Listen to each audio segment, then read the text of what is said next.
Okay, so this is a video that I've been asked for just to demonstrate a little tool that we designed to help set the correct setting for the hijet on a WB Walbro carburettor.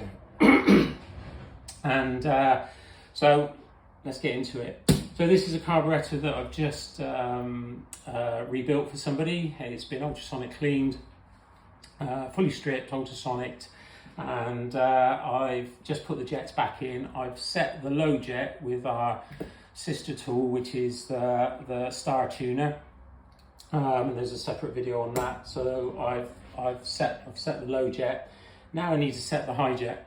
So the high jet from so this is off a Monster Plus, and the high jet setting for the Monster Plus is 72 minutes out from closed, or 1 hour and 12 minutes. And to set that accurately is quite difficult if you've not really got an accurate datum to achieve that by. So this is why this was a problem that was plexing me for a little while, and I wanted to come up with a solution for our workshop. So once I made it, then I thought I might as well make it available to other people so that they can get the benefit of it as well. So so this is what the tool is. It's just made up of a chassis that holds the carburettor. It's got a rotating large bezel, and the bezel's made up of hours, minutes. It's just like a watch face, but without any numbers on it, because we don't really need the numbers. We just need the markings. So the tool, the carburettor needs to be mounted to the tool, which we're just going to show you how that's done. And so it's quite a simple operation. So we offer the carburettor in with the jets facing up, and we offer it into the top of the tool. Carburettor's got a metering arm, and there's a recess in the tool that allows the metering arm to sit into. And the two holes that go through the carburettor line up with the tool. There's some supply bolts that go through.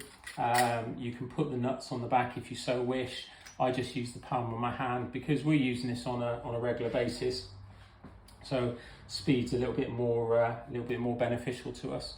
So so the hole, which is through the high jet, is 2.6 millimeters. So we elected to use a drill bit for two reasons. Because one, it's quite easy to get drill bits in very specific sizes. Not the same case for rod.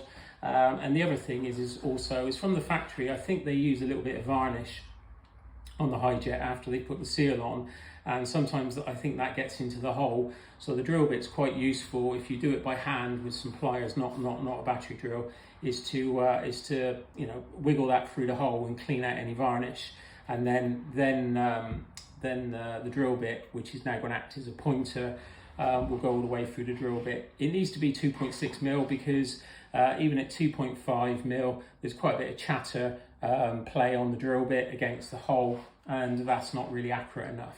So I've partially put the jet in. So the next job is to turn the jet clockwise until it fully seats. Just be mindful that the drill bit, you can apply quite a bit of leverage to the jet, and that can damage it. So all you're doing is just gently seating the jet until it stops, applying no other force. When you do that, slide the pointer forwards and line it up with the 12 o'clock position, which is denoted by the triangle. And once you've set that, then we need to do the turns out. So this is a Monster Plus, and in the manual, always look at the Viterazzi manual for reference. But for the Plus, it's 1 hour and 12 minutes out. So that's one whole turn for 1 hour, and then 12 minutes on the clock face. So I need to move the pointer back into the middle, otherwise it's going to strike the barrel fitting on the butterfly arm. And I turn it half a turn, one whole turn back to the 12 o'clock, push the pointer back out, and then I move it round 5, 10, 11, 12. And I give it a little wiggle because the high jet is on a spring. You just need to make sure that it's definitely seated in that position. And that's the high jet. That's the high jet now turned out to 1 hour and 12 minutes. Take the drill bit out, park it back in the side of the tool. There's a little magnet holder there that holds it. Pull the 2 bolts out, take the carburettor back out the top, and that's your carburettor set. Put the bolts back in so that it's stowed away safely, so that the tool's usable for the next time you go to use it. We're using it most days, so it's a little bit different for us, but I try to think about you guys. So if you put the nuts back on, stow it, you've got the magnet holder, it's there for another day to be used. So that's the Hi-Jet setting tool. Happy days.